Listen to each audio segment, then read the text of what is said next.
ഇപ്പൊ ഇന്റർനാഷണൽ ഗോളുകൾ കണക്ക് എടുത്ത് നോക്കുകയാണ്. ഇപ്പൊ ഇന്റർനാഷണൽ ഗോളുകൾ കണക്ക് ഓൾറെഡി നമ്മളിപ്പോൾ എടുത്തു നോക്കുകയാണെങ്കിൽ നമുക്ക് എന്താ അറിയാ, റൊണാൾഡോക്ക് എന്തുണ്ട്, മെസ്സിനായിട്ടും കൂടുതൽ ഗോളുകളുണ്ട്. പക്ഷെ അപ്പം മെസ്സി ഫാൻസ് പറയും അത് ചെറിയൊരു വ്യത്യാസമല്ലേ ഉള്ളൂ. നമ്മൾ പറയും ആ ചെറിയ വ്യത്യാസം ഉള്ളൂ. അപ്പോൾ അവർ പറയുന്നത് അത് റൊണാൾഡോ എന്ന് പറഞ്ഞാൽ കുറേ കളികൾ കൂടുതൽ കളിച്ചിട്ടുണ്ട്, മെസ്സി പറഞ്ഞാൽ കുറച്ച് കളികൾ കളിച്ചിട്ടുള്ളൂ എന്ന് പറയും.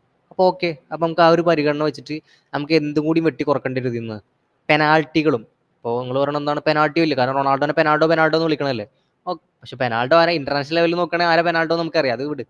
അപ്പോൾ പെനാൽഡോ റൊണാൾഡോ പെനാൽഡോ വേണ്ട, നമുക്ക് എന്ത് ചെയ്യാം, പെനാൽറ്റി ഗോളുകൾ കളയാം.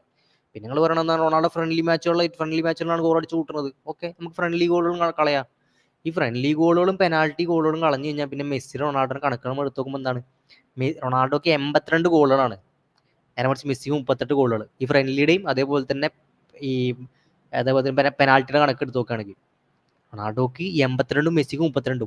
നേരെ പകുതി പോലും വെക്കാനൊരു സാധനമില്ല, പകുതി പോലും ഇല്ല മെസ്സിക്ക് ഗോള്, പെനാൽറ്റിയും ഫ്രണ്ട്ലി എടുത്ത് കളഞ്ഞിട്ടുണ്ടെങ്കിൽ. മെസ്സി കുട്ടികളായിട്ട് മുട്ടായി ഉണ്ടാക്കിയിട്ട് എങ്ങനെയൊക്കെ റൊണാൾഡോ ഒപ്പം എത്തിയിട്ട് ഇവർ കിടന്ന് ചിലക്കോ റൊണാൾഡോക്ക് കൂടുതൽ കളിയുണ്ട്. ഓക്കെ, റൊണാൾഡോക്ക് കൂടുതൽ കളിയുണ്ട്, ഓക്കെ നമുക്ക് എടുക്കാം. റൊണാൾഡോയുടെ കളി മെസ്സിന് എന്തായാലും ഡബിൾ അല്ലല്ലോ, മെസ്സിനെ കാട്ടി ഇരട്ടി കളി കളിച്ചിട്ടില്ലല്ലോ. അപ്പൊ എങ്ങനെ എടുത്ത് നോക്കിയാലും മെസ്സി റൊണാൾഡോ ഒപ്പം എത്തുന്നില്ല.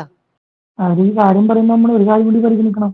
റൊണാൾഡോ 7 വർഷം മിഡ്ഫീൽഡർ ആയിരുന്നു തന്റെ കരിയർ. ഫുട്ബോൾ തുടങ്ങിയപ്പോൾ 7 കൊല്ലം മിഡ്ഫീൽഡറായി കളിച്ചിട്ടാണ് റൊണാൾഡോ തുടങ്ങിയത്. ആ ഒരു കാര്യം കൂടി നിങ്ങൾ മെസ്സി ഫാൻസ് നോട്ടീസ് ചെയ്യണം. അതന്നെ, മിഡ്ഫീൽഡർ ആയിരുന്നു റൊണാൾഡോ. പോർച്ചുഗലിൽ തുടങ്ങുന്ന സമയത്ത് മിഡ്ഫീൽഡർ ആയിരുന്നു. പക്ഷെ അത് എന്തൊക്കെ കൺസിഡർ ചെയ്താലും ഇപ്പൊ ഇവര് പറയാണ്, ഇപ്പൊ നമ്മളിപ്പം മിഡ്ഫീൽഡർ ആണെന്ന് പോലും കൺസിഡർ ചെയ്യണ്ട, റൊണാൾഡോ ഫോർവേഡ് ആണെന്ന് തന്നെ കൺസിഡർ ചെയ്താൽ പോലും എന്താണ്, അപ്പോഴും ഇവർക്ക് അടുത്ത് പോലും എത്താൻ പറ്റില്ല. അതാണ് ഇവരെ അവസ്ഥ. എന്നിട്ട് ഇവരെന്ത് പറയും, മെസ്സി ഭയങ്കര ഇതാണ് അങ്ങനെയാണ്.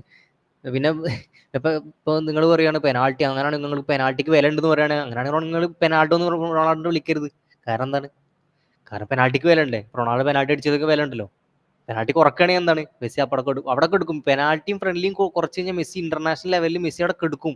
റൊണാൾഡോയുടെ പകുതി പോലും എത്താൻ പറ്റില്ല. അതാണ് മെസ്സിയുടെ അവസ്ഥ. നമ്മൾ നേരത്തെ തന്നെ പറഞ്ഞത്, അതായത് വേൾഡ് കപ്പ് റെക്കോർഡ് പോലും ഉണ്ട് മെസ്സിക്ക് പെനാൾട്ടിയുടെ പേരിൽ.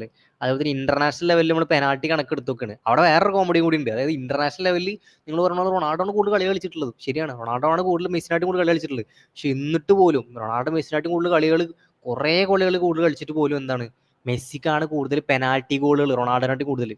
അത് റൊണാൾഡോ കൂടുതൽ പെനാൾട്ടി അടിച്ചിട്ട് മിസ്സാക്കിയോണ്ടല്ല, മെസ്സി കൂടുതൽ പെനാൾട്ടി അടിക്കുകയും അത് ഗോളാക്കി കൺവേർട്ട് ചെയ്തുകൊണ്ടാണ്. അപ്പൊ ആരാ പെനാൾഡോ, ആരാ മെസ്സി?